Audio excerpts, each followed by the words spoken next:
Hello, in this video I will show you how to install ChatGPT Widget on HMD Pulse Pro.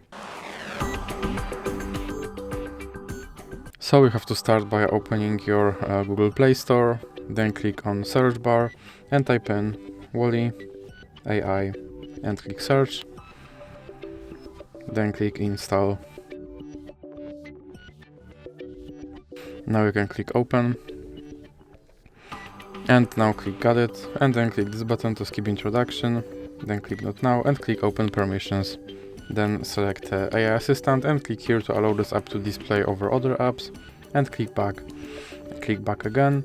Now you can click start, and as you can see, here is your ChatGPT widget, and you can open him and you can tell him to do something.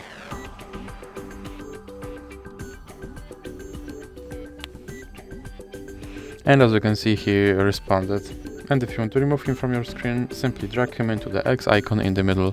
So that's it for this video. If you liked it, please remember to leave like and subscribe.